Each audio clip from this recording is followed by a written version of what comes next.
Bonjour, dans cette vidéo, je vais corriger l'exercice 2.2, charge d'un condensateur. Je vais commencer d'ailleurs par des rappels. Donc un condensateur est constitué de deux armatures métalliques séparées par un isolant, et il est représenté comme ceci, en un circuit électrique. Je vais flécher ici l'intensité I. Et vu que c'est un dipôle récepteur, sa tension U, on va noter plutôt UC, la tension bande du condensateur, et donc fléchée dans le sens opposé à l'intensité qui le traverse. Ce condensateur est de capacité C. Donc lorsqu'une intensité le traverse, cette armature va être chargée positivement et celle-ci négativement. Donc ici on aura la charge Q avec Q positif, et sur l'armature opposée on a la charge moins Q.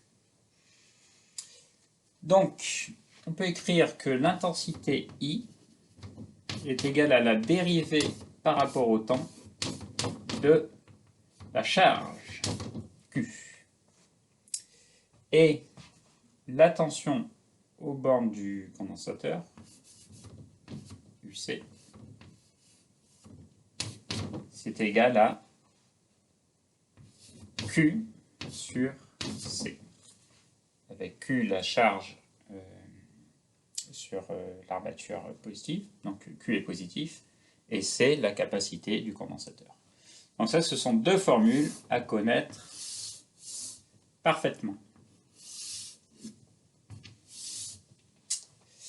Et on va en avoir besoin dans l'exercice. Donc voilà pour les rappels. Et on va maintenant passer à l'exercice proprement dit.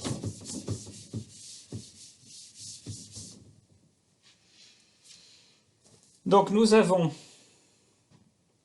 un condensateur qui est initialement déchargé, il est de capacité C égale 1 microfarad, et on va le charger en le branchant à un générateur et une résistance. Donc ici on a le condensateur de capacité C.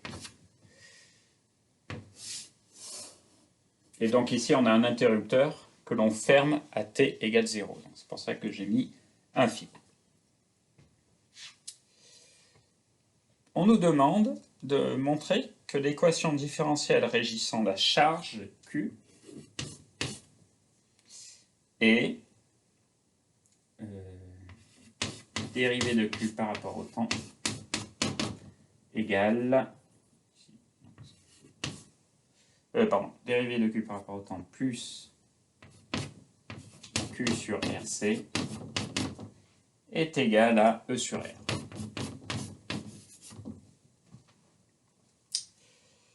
Donc pour cela, il va falloir écrire la loi d'Émaille et modifier un petit peu l'expression des tensions sur la résistance et le condensateur pour obtenir cette loi. Alors, avant d'écrire la loi d'Émaille, il faut évidemment flécher intensité et tension. Ici, on a la borne plus du générateur, l'intensité sort par la borne plus et rentrera par la borne moins. Maintenant, pour flécher les tensions, au niveau du générateur, la tension est fléchée dans le même sens que l'intensité, comme ceci. Donc le générateur délivre une tension E. Et pour les récepteurs, la tension doit être fléchée dans le sens inverse de l'intensité. Donc ici, l'intensité descend, UR, la tension bande de la résistance, va être fléchée comme ceci. Et UC, la tension aux bornes du condensateur, comme ceci. Ok. Donc maintenant, on va écrire la loi d'Émaille. en comptant, d'abord, il faut évidemment flécher en sens positif, qu'on va prendre pareil que l'intensité. Et on va compter les tensions qui ont le même sens que le sens positif positivement, et les tensions qui ont le sens opposé au sens positif, on va les compter négativement. Donc on peut écrire que E moins UR moins UC est égal à 0. Donc, UR, qui est la tension au banc de la résistance, peut s'écrire en utilisant la loi d'Ohm, R fois I. La tension au banc de la résistance, c'est la résistance fois l'intensité qui la traverse. J'écris ici RI. UC, on a vu tout à l'heure que c'est égal à Q sur C. Q sur C. Donc ceci est égal à 0. Et enfin, on peut remplacer, vu qu'on veut une équation différentielle faisant intervenir la charge Q, on peut remplacer I par dQ sur dt. C'est ce que l'on a vu aussi tout à l'heure dans les rappels. Donc si je remplace I par dQ sur dt,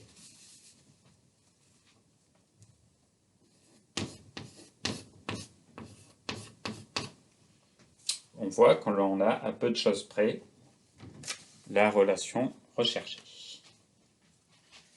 Il va maintenant falloir diviser par R et mettre E de l'autre côté pour obtenir cette relation. Alors, je vais le réécrire. Je vais effacer déjà le circuit.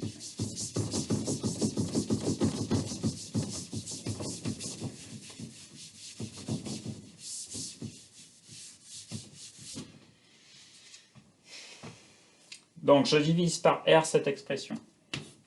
Ça me donne E sur R moins dQ sur dt moins Q sur RC est égal à 0. Et ensuite, je vais faire passer E sur R de l'autre côté.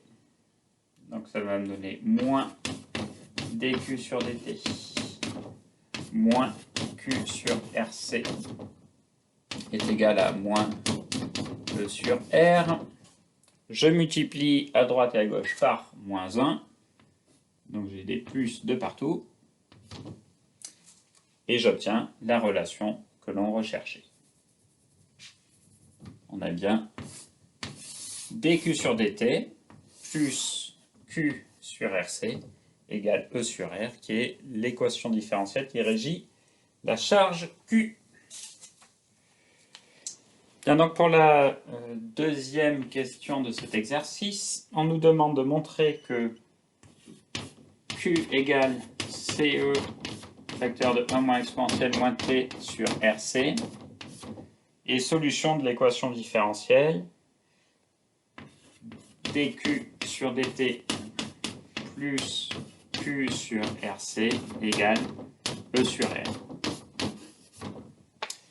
Donc, pour montrer ceci, on va faire le calcul de dQ sur dt plus Q sur RC, en utilisant l'expression de Q ci-dessus. Et si on obtient bien E sur R, on pourra dire que cette expression est bien solution de l'équation différentielle. Donc, on va faire ce calcul-là, en commençant par dQ sur dt. Alors, dQ sur dt, c'est égal à la dérivée par rapport au temps de Q qui est égal à CE moins CE exponentielle moins T sur RC. Donc c'est égal à la dérivée par rapport au temps de C fois E. C et E sont des constantes, donc on aura 0, moins CE fois la dérivée par rapport au temps de exponentielle moins T sur RC. Ici, on reconnaît la dérivée de exponentielle, une constante fois le temps, exponentielle at. Si on dérive par rapport au temps cette expression, on a a exponentielle at. Et ici,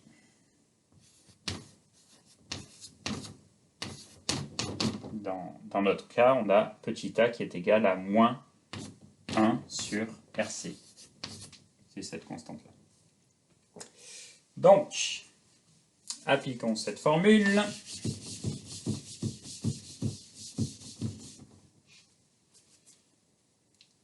On a donc quelque chose qui est égal à moins CE. Donc la dérivée par rapport au temps de ceci, c'est égal à moins 1 sur RC exponentielle de moins T sur RC. Ceci est égal à, on peut simplifier, là, moins fois moins, ça va faire plus, C divisé par C, ça c'est nul, donc il nous reste E sur R exponentielle moins T sur RC. Donc ça c'est dQ sur dt. On le garde. Effacer le reste.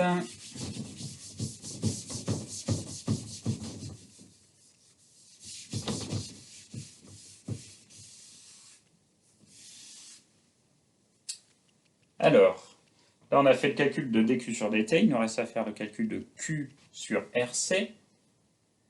Donc Q divisé par RC, c'est égal à CE sur RC, facteur de 1 moins exponentielle moins T sur RC.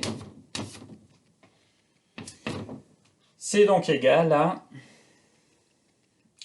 ici on peut simplifier par la capacité, donc c'est E sur R, facteur de 1 moins exponentielle moins T sur RC. Donc je l'écris ici en bas, Q sur RC égale E sur R, 1 moins exponentielle moins T sur RC.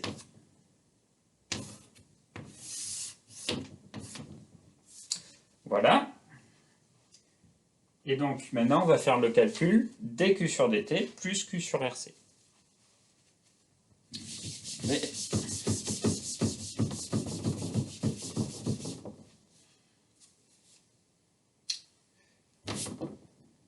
Donc, dQ sur dt plus Q sur RC est égal à,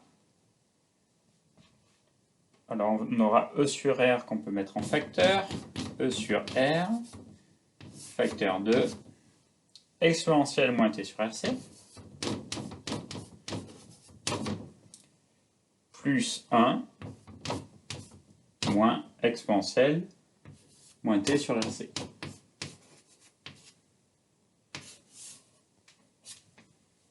Donc on voit que ces deux termes s'annulent, et il nous reste donc E sur R.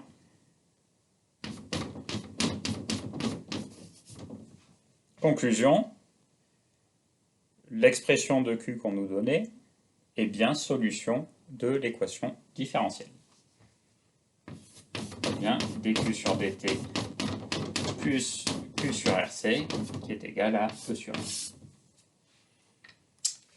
Voilà pour la deuxième question. Troisième question, vers quelle valeur tend la tension UAB aux bornes du condensateur quand T tend vers l'infini? On déduit en vous aidant de la courbe la valeur numérique de E. Alors, on va effacer ceci.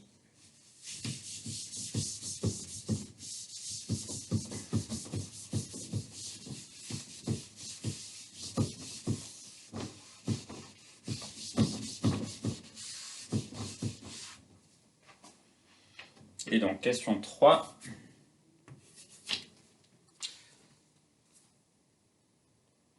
demande UAB quand t tend vers l'infini. Donc UAB, c'est la tension bord du condensateur que j'ai appelé UC tout à l'heure. UC quand t tend vers l'infini. Alors nous, on sait que on connaît l'évolution de la charge. J'écris, on sait que Q c'est égal à CE facteur de 1 moins exponentielle moins T sur RC. Or, on a une relation entre la tension bord du condensateur et la charge. On sait que UC c'est égal à Q sur C. Donc, UC c'est égal à E facteur de 1 moins exponentielle moins T sur RC.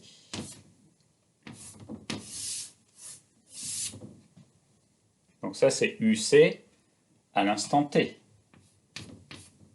Et on nous demande UC quand T tend vers l'infini. Donc UC quand T tend vers l'infini,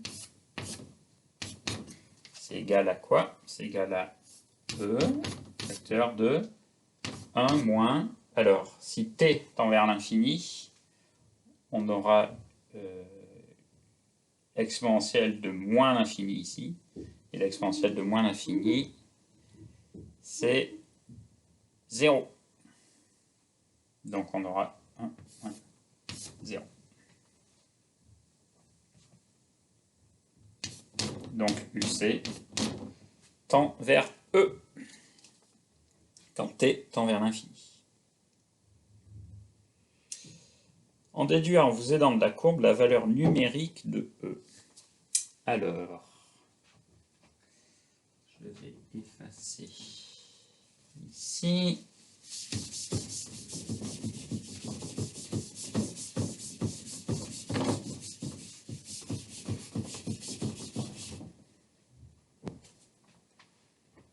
Donc j'aurais écrit UC quand T tend vers l'infini. On sait que c'est égal à E. Et c'est aussi égal à, vu que UC c'est Q sur C, c'est égal à Q quand T tend vers l'infini, divisé par C, la capacité. Donc, si on s'aide de la courbe, on regarde l'asymptote quand T tend vers l'infini, on voit que Q est égal à 10-5 coulombs. Donc, je note ici application numérique. E est égal à donc 10-5 coulombs divisé par la capacité du condensateur qui est de 1 microfarad, donc 10 puissance moins 6 farad. Et ça, c'est égal à 10. C'est des volts. Donc, E est égal à 10 volts. Voilà pour la question 3. Alors, en question 4, montrez que l'intensité I0 du courant I de t à l'instant t égale 0 vaut E sur R. Alors, je vais effacer ici.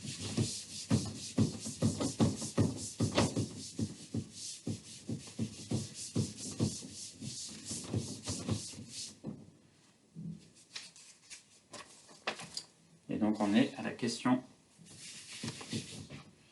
4.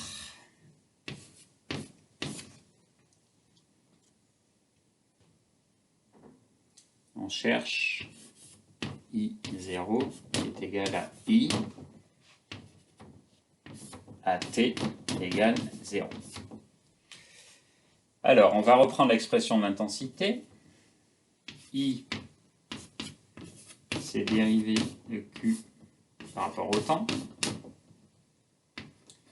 Et on a déjà fait ce calcul tout à l'heure, le dQ sur dt. On avait obtenu, je dois l'avoir noté quelque part,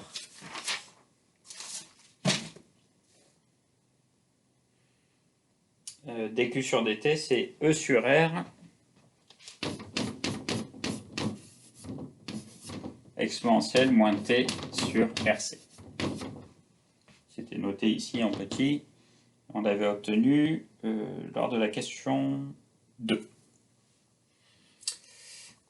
Donc, I à l'instant t égale 0, qui est I0, c'est égal à dQ sur dt quand t égale 0.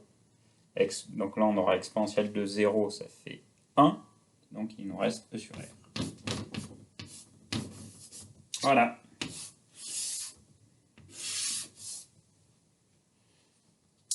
Voici la réponse à la question 4. Alors, question 5. Je vais effacer.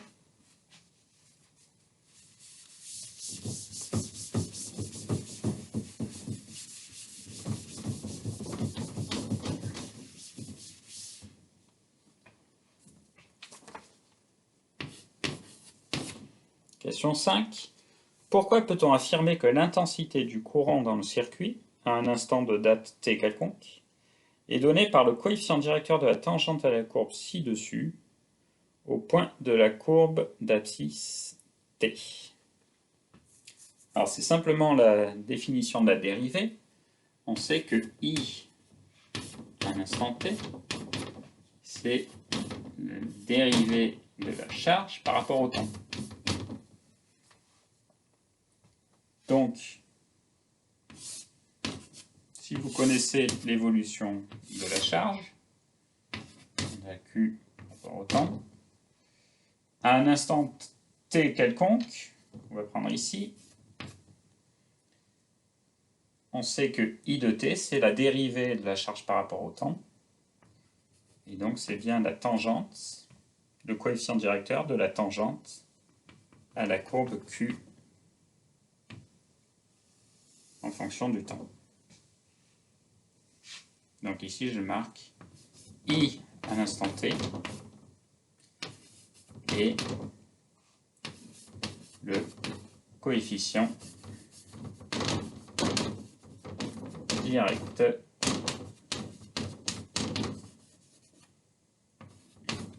de la tangente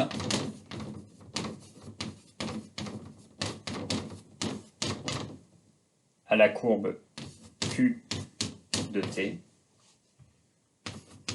à l'instant t. C'est simplement la définition de la dérivée. Donc ça, c'était pour la question petit a. Petit b. En utilisant la remarque précédente, déterminez la valeur numérique de I0. Donc I0, c'est l'intensité au temps t égale 0.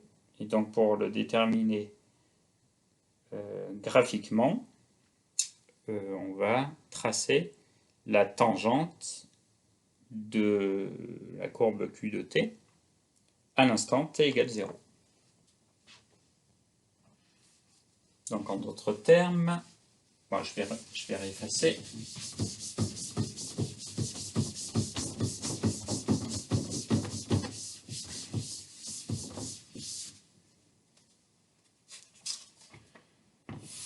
Donc là, c'est pour la question petit b, 5b. On a Q en fonction du temps, quelque chose comme ça, et on veut I0, qui sera donc donné par le coefficient directeur de la tangente à t égale 0 de la courbe Q de t. Donc ici, j'ai tracé la tangente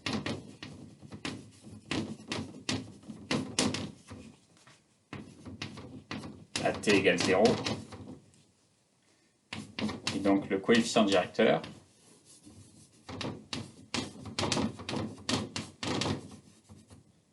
c'est I0. Alors, comment déterminer le coefficient directeur? Ici on a l'asymptote.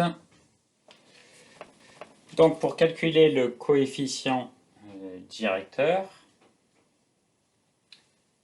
on va, ici j'ai tracé l'asymptote, c'est égal au delta Q, qui est cet écart-là, divisé par delta T. Donc en fait, il suffit de prendre ce point-ci, au niveau de l'asymptote. Le delta Q, il est ici. Et le delta T, ici.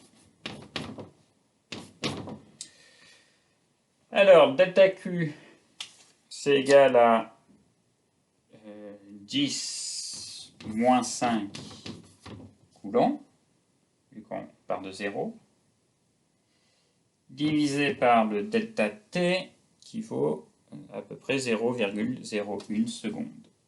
0,01. Et ça, c'est égal à 10 moins 3. Donc, I0 égale 10 moins 3 ampères, ou encore 1 milliampère. Voilà la réponse à la question 5B. Déterminer graphiquement la valeur de la constante de temps tau du circuit. Alors, je vais ici effacer. Donc on est à la question maintenant 5B.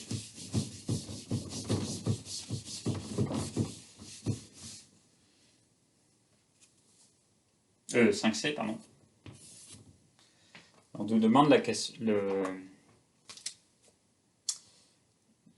temps tau, qui est la constante de charge du condensateur, et de le déterminer de façon graphique. Donc,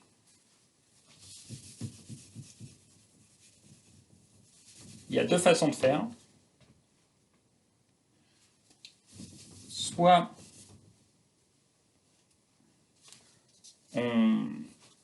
on va chercher le 63% de la charge, c'est vers ici, je le note, 63% de la charge. Et on regarde, c'est le temps que met le condensateur pour passer de 0 à 63% de la charge. Donc, c'est ce temps-là, tau. Soit, on utilise la tangente à t égale 0 et l'asymptote à t infini. Et le temps tau, en fait, ça va être le même, c'est le temps entre t égale 0 et le croisement entre ces deux courbes, la tangente et l'asymptote. Donc ici, c'est aussi ce temps tau. Donc en fait, c'est censé être les mêmes.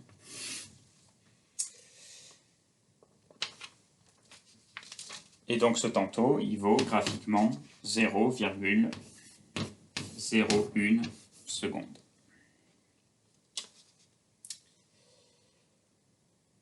Alors, pour la question 6, déterminez l'évolution de I de t en fonction du temps. Justifiez votre réponse. Donc, je vais effacer ici.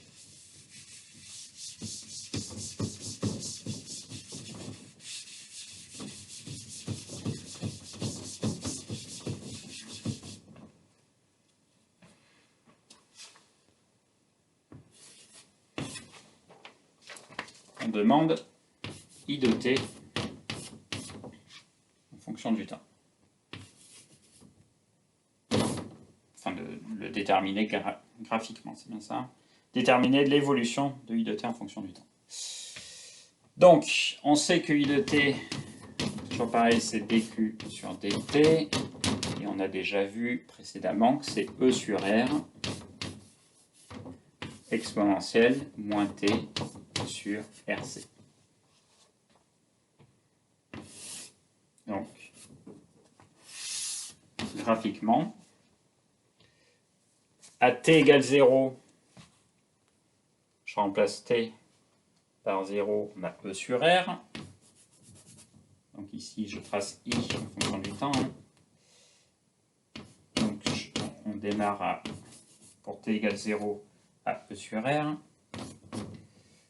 Au temps t infini, on voit que I de t sera nul. On aura l'exponentielle moins l'infini qui est nul. Donc l'asymptote est là.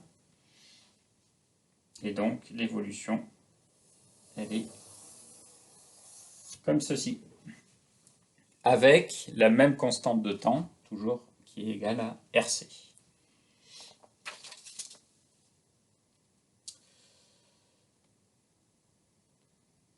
Pour finir, question 7. Déterminer, donc ça c'était bien I de t. Déterminer à partir de la courbe les valeurs numériques de UAB, UPA et I de t à l'instant t égale 0,01 seconde. En déduire l'énergie stockée dans le condensateur à cet instant t. Alors, on va effacer la question 6.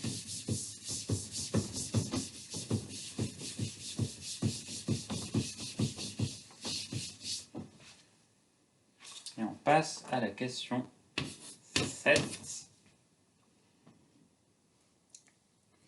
Donc, on reprend la courbe. Je vais la refaire. Q en fonction du temps. Quelque chose comme ceci. Et ici, on a le temps 0,01 seconde. Et donc, on nous demande, à partir de cette courbe, les valeurs numériques de UAB à t égale 0,01 seconde, UPA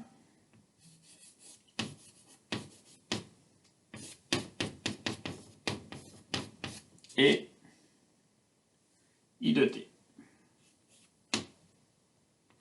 Donc I à t égale 0,1 seconde, évidemment, à chaque fois. Alors UAB, c'est la tension aux bornes du condensateur. Donc c'est toujours Q sur C. Donc Q à t égale 0,01 seconde divisé par la capacité C. Donc la charge à t égale 0,01 seconde, si on regarde graphiquement, c'est égal à 6,3 fois 10 puissance moins 6 coulombs. 6,3 fois 10 puissance moins 6 coulombs. Divisé par la capacité qui vaut 10 puissance moins 6. Et donc, UAB, la tension borne du condensateur, à t égale 0,01 seconde, c'est 6,3 volts. Pour UPA,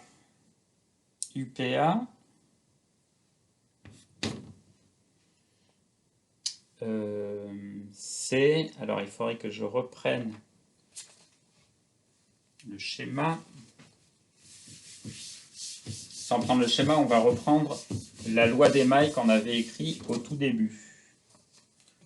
On avait écrit que E moins UR moins UC égale 0. Donc si je remplace par les notations, UPA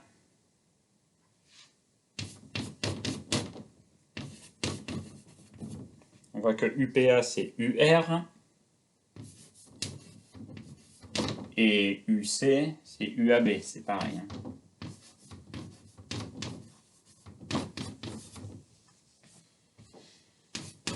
Donc, UPA, c'est égal à E moins UAB. Donc, la tension du générateur moins la tension du condensateur. Donc, UPA à T égale 0,01 seconde, ça sera la tension du générateur moins la tension au banc du condensateur à T égale 0,01 seconde. Donc la tension du générateur, elle ne varie jamais et elle vaut 10 volts, on l'a déjà vu tout à l'heure. Et la tension au bord du condensateur à T égale 0,01 seconde vaut 6,3 volts. Donc UPA à T égale 0,01 seconde, c'est égal à 3,7 volts. Il nous reste I. Alors pour I, UPA, on sait que c'est la tension bande de la résistance. Je vais écrire ici. Donc, la tension aux bandes de la résistance, c'est UPA, et c'est en appliquant la loi d'Ohm R fois I.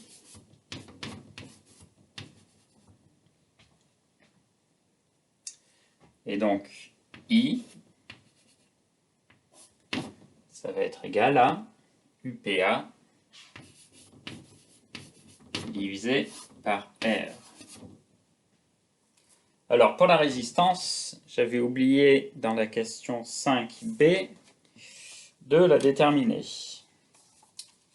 Donc, je reviens dessus. On avait montré... Donc, je fais un petit encadré. Retour sur la fin de la question 5 petit b. On a montré que I 0 c'était égal à 10 puissance moins 3 ampères. Et ce I0 c'était aussi E sur R. Et donc j'avais oublié d'en déduire grand R. Grand R c'était égal à E divisé par I0. E c'était 10 volts, donc 10 divisé par 10 puissance moins 3, c'est donc égal à 10 puissance 4 ohms. Voilà. Donc grand R vaut 10 000 ohms. Je réefface ici.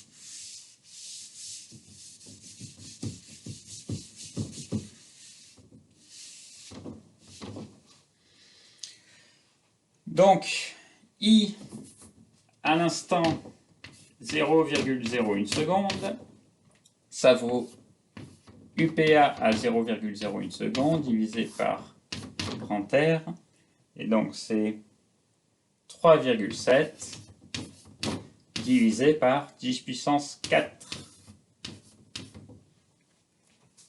Donc le I ici, il vaut 0,37 milliampères. Voilà. Donc on nous demande, pour terminer, de déduire l'énergie stockée dans le condensateur à cet instant t égale 0,01 seconde.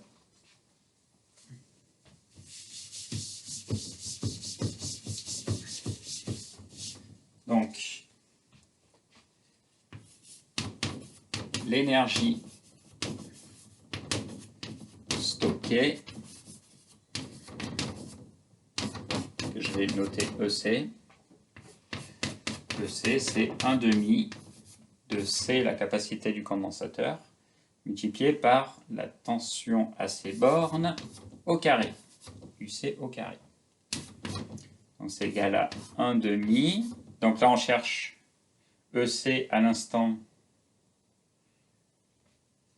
je vais le réécrire ici, On cherche EC à l'instant t égale 0,01 seconde. Donc c'est 1/2 multiplié par C qui vaut 10,6 farad, multiplié par la tension à l'instant t égale 0,01 seconde aux bornes du condensateur, donc c'est la tension UAB, 6,3 au carré. L'application numérique vous donne 1,98 fois 10 puissance 5 joules. Et cet exercice est terminé. Merci pour votre attention.